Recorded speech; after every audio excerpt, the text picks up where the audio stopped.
Good morning बच्चों, कैसे हो? ठीक हो ना? कल से हमने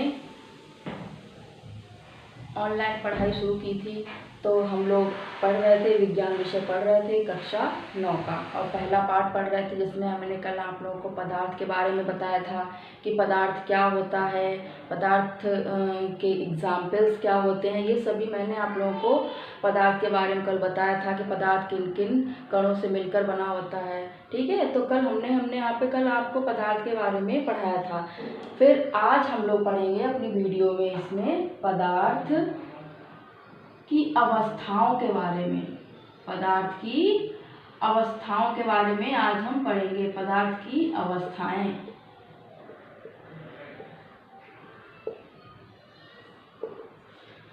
तो पदार्थ की अवस्थाएं कौन कौन सी होती हैं, कितनी होती हैं, ये आज हम आपको इस वीडियो में आज पढ़ाएंगे, समझाएंगे, जिसको आप लोग को बहुत ही ध्यान से देखना है और समझना है। तो पदार्थ की हमारी मुख्य रूप से 3 अवस्थाएं होती हैं। पदार्थ की मुख्य 3 अवस्थाएं होती हैं।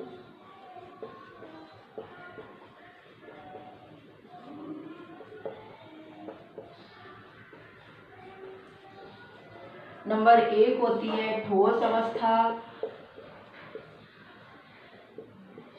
नंबर 2 होता है हमारा द्रव अवस्था,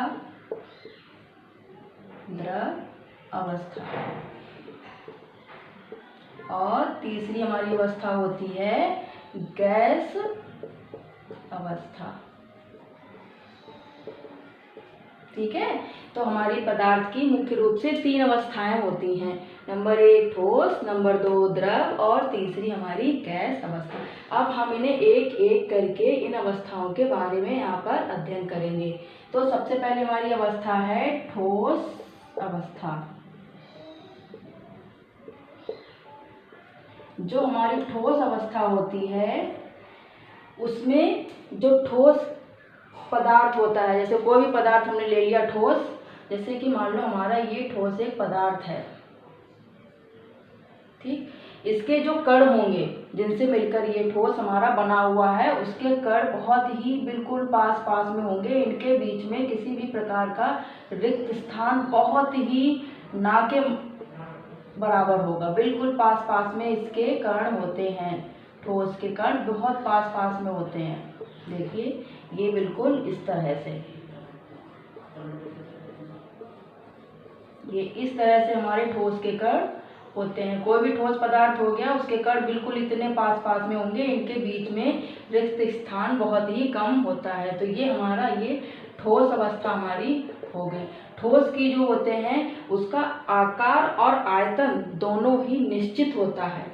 मतलब कोई भी ठोस हुआ, उसका आकार हम चाहे कितना भी उसको, जैसे ये है हमारा ठोस हो गया मार्कर, हम इसको, हमारा आकार बिल्कुल इतना ही रहेगा, ना घटेगा ना बढ़ेगा, चाहे हम इस पर कितना भी दाब लगा लें। ठीक है, तो हमारा ये बढ़ेगा नहीं। ठीक, तो ठोस की जो होती है, ठोस का आकार व आयतन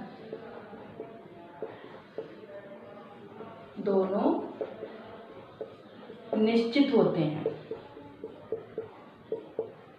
दोनों निश्चित होते हैं। ठीक है, और ठोस जो होता है वो कठोर भी होता है। ठीक है, तो अब ये हमने पढ़ा, हमने ठोस अवस्था के बारे में कि जो ठोस होता है, ठोस कोई भी पदार्थ हुआ, उसके जो कण होते हैं वो बहुत ही पास पास में होते हैं, उनके बीच में रिक्त स्थान बहुत ही कम होता है। इसीलिए ठोस का आकार व आयतन दोनों ही निश्चित होता है। ठीक है, तो ये हमने पढ़ा ठोस के बारे में। अब हमारी अगली अवस्था है द्रव अवस्था। नंबर 2 कौन सी है? द्रव अवस्था। ठीक, अब द्रव अवस्था के हम बारे में पढ़ेंगे। जैसे हमारा ये है द्रव, ये हमारा जो है द्रव है। ठोस के जो कण थे ठोस के, वो हमारे बहुत ही पास पास में थे। ठीक, और जो द्रव अवस्था होती है, द्रव अवस्था में जो इसके कण होंगे वो ठोस अवस्था से थोड़ा सा दूर दूर होंगे। ये देखिए हमारे कण इतने दूर दूर होंगे। ठीक, इनके बीच में रिक्त स्थान जितना ठोस में था उससे थोड़ा सा ज़्यादा होगा। ठीक, तो ये हमारी द्रव अवस्था होती है। द्रव अवस्था में क्या होगा? द्रव का जो आकार होगा, जैसे हमारा पानी हो गया, दूध हो गया, उसका जो द्रव का आकार हो गया वो तो अनिश्चित होता है। अनिश्चित मतलब उसका कोई भी आकार जो होगा निश्चित नहीं होगा। ठीक है, जिसमें भी हम डालेंगे वो उसी में उसका आकार बदल जाएगा। अगर हम कप में डालते हैं तो वो कप के हिसाब से ढल जाएगा, किसी बड़े बर्तन में डालते हैं तो वो उसके हिसाब से ढल जाएगा। तो इसीलिए उसका आकार वो अनिश्चित होता है। लेकिन जो उसका आयतन होता है ये तो अनिश्चित होता है, लेकिन द्रव का जो आयतन होता है वो निश्चित होता है। हमारा आयतन निश्चित होता है, निश्चित होता है। ठीक है, जो अब आयतन क्या हो गया? आयतन वो हो गया जैसे कि हमारा क्वांटिटी उतनी ही है।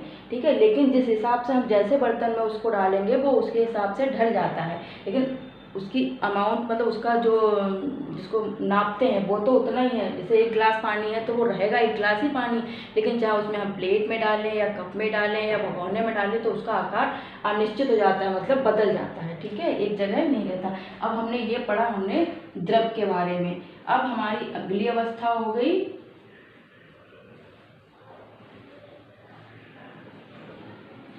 और हमारी 2 अवस्थाएं तो हो गई, ठोस हो गई, द्रव हो गई। अब हमारी आगे बची हुई है, ये हो गई हमारी गैस अवस्था। ये तीसरी अवस्था हमारी पदार्थ की है, गैस अवस्था। अब गैस अवस्था को पढ़ेंगे हम। अब गैस अवस्था में जैसे हमने ये चित्र बनाया, ठीक, ये हमारे क्या हो गए? कण हो गए इस पदार्थ के। ठीक है, ठोस में हमने पढ़ा था उन कणों के बीच में रिक्त स्थान बहुत ही कम था, बिल्कुल चिपके चिपके सबके कण थे। द्रव में हमने पढ़ा था उन कणों के बीच में रिक्त स्थान थोड़ी थोड़ी से दूर था। दूर कितना था? ठोस से ज़्यादा था। अब हमारी तीसरी अवस्था गैस अवस्था, इसमें जो हमारे जो कण हैं वो बहुत ही दूर दूर होते हैं। ठीक है, तो हमारी ये गैस अवस्था होती है। ठीक, गैस के कण जो होते हैं वो बहुत ही दूर दूर होते हैं, इनके बीच में जो रिक्त स्थान पड़ा है ये बहुत ही अधिक होता है। ठीक, इसी वजह से जो गैस का आकार व आयतन दोनों ही अनिश्चित होते हैं, दोनों ही अनिश्चित होते हैं। अब अनिश्चित होते हैं का क्या मतलब होगा? दोनों ही अनिश्चित होते हैं। ठीक, अनिश्चित मतलब कि इनका कोई आकार जो है वो निश्चित नहीं होता है।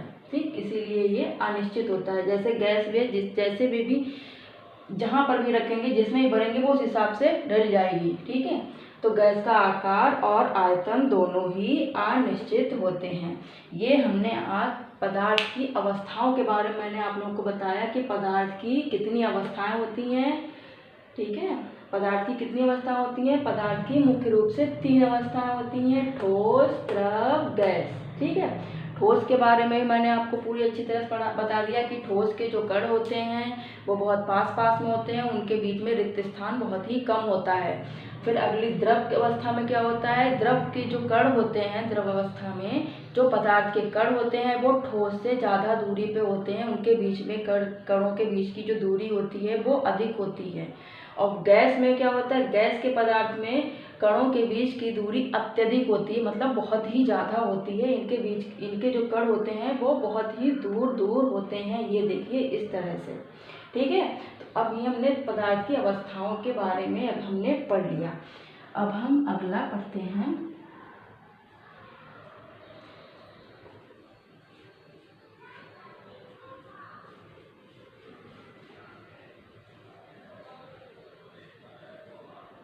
ये हमने अवस्थाएं पढ़ी। अब एक सवाल उठता है कि क्या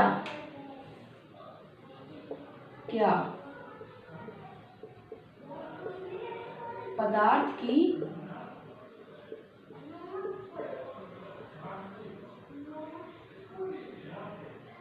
पदार्थ की अवस्थाओं लिखो यहाँ पे में परिवर्तन हो सकता है, परिवर्तन होता है।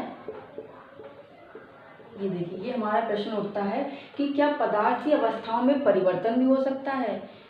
परिवर्तन किसमें, देखिए ताप में, दाब में, किसी में भी परिवर्तन क्या हो सकता है। क्या हम वापस से ठोस से द्रव, द्रव से गैस, गैस से द्रव या द्रव से ठोस में बदल सकते हैं। तो हमारा उत्तर आता है यस, यानी कि हाँ, हम इसको ऐसा कर सकते हैं। ठोस से द्रव में भी बदल सकते हैं, द्रव को गैस में बदल सकते हैं, वापस से गैस को द्रव में और द्रव को ठोस में हम बदल सकते हैं। ठीक है, तो हम किन किन चीज़ों में परिवर्तन करेंगे आज मैं आपको अभी बता दे रही हूँ कि ठोस की अवस्थाओं में कैसे कैसे परिवर्तन कर, मैं उसको आपको बहुत ही डीपली बताऊंगी कि किस तरह से आप इसको परिवर्तित कर सकते हैं।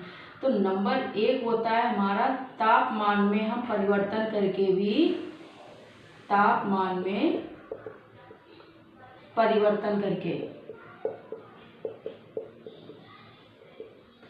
तापमान में हम परिवर्तन करके ऐसा कर सकते हैं कि ठोस को द्रव में बदल सकते हैं, द्रव को गैस में बदल सकते हैं और वापस से हम इस प्रक्रिया को यानी कि गैस से द्रव और द्रव से ठोस में बदल सकते हैं। तापमान में परिवर्तन करके मतलब क्या हो गया, परिवर्तन करके कि ताप को हम बढ़ा के या घटा के।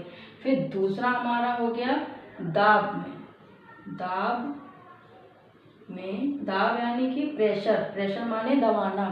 ठीक है, दाब में परिवर्तन करके भी हम ऐसा कर सकते हैं। ठीक, पदार्थ की अवस्थाओं में परिवर्तन हम तापमान में परिवर्तन करके भी कर सकते हैं और दाब में भी परिवर्तन करके कर सकते हैं। ठीक है, तो जैसे कि हमारा ठोस है, ठीक, फिर ठोस के बाद क्या आता है द्रव, द्रव के बाद गैस। ठीक, इधर ठोस, द्रव और नेक्स्ट गैस। ठीक, ठोस हमने ले लिया, मान लो कि हमने बर्फ लिया है यहाँ पे, ये हमारा बर्फ हो गया। ठीक, द्रव में हम ले लेंगे पानी, जल या पानी। ठीक, ये हमारा हो गया पानी। पानी को हम ग्लास में दिखा लेते हैं ऐसे। ठीक है, ये हमारा हो गया पानी। ठीक, गैस, गैस में हम मान लो भाप ले लेते हैं। ठीक, ये हमने ले लिया। अब हम इसको तापमान में परिवर्तन करके हम कैसे इनको ठोस से द्रव, द्रव से गैस या वापस से गैस से द्रव और द्रव से ठोस में बदल सकते हैं। देखो कैसे करते हैं। पहले हम ये निशान को भी मिटाएंगे, देखिए, फिर से हम दोबारा लगाएंगे। ठीक है, अभी मैंने आपको बताने के लिए लगा दिए हैं। देखिए अब हम कैसे कर सकते हैं। देखिए, सबसे पहले हमें ठोस से द्रव में परिवर्तन करना है। तो हमने पहले तापमान में परिवर्तन करके ठोस से द्रव में परिवर्तन किया है। ठोस हमने बर्फ ले लिया, ठीक है, बर्फ लेते हैं तो तापमान को हम बढ़ा देंगे। तापमान में हम जब वृद्धि करेंगे यानी कि हम प्लस लगा दे रहे हैं। ठीक है, प्लस का मतलब हमने लगा दिया कि तापमान हमने बढ़ा दिया, बढ़ाना मतलब हमने प्लस लगा दिया। ठीक है, तापमान में हमने वृद्धि की तो हमारा ठोस से द्रव बन गया। बर्फ को जब हम पिघलाएंगे यानी कि ताप कम करेंगे, बढ़ाएंगे तो हमारा पानी बढ़ जाएगा। पानी कैसे बन जाएगा, बर्फ को हम थोड़ी देर के लिए गर्म जगह पे रख देंगे तो देखेंगे थोड़ी देर बाद हमारा वो पानी बन जाता है। तो ठोस से वो द्रव बन गया। अब हम उस पानी को और गर्म करेंगे यानी कि हम प्लस का निशान फिर लगा देंगे और गर्म करेंगे यानी कि चाहे आप गैस पे रख दो, गर्म करेंगे तो वो भाप में परिवर्तित हो जाएगा। ठीक, तो हमारी ये द्रव से हमारा गैस भी बन गया। अब अगर हम फिर से वापस ठोस बनाएंगे तो कैसे बनाएंगे, इस भाप को जब हम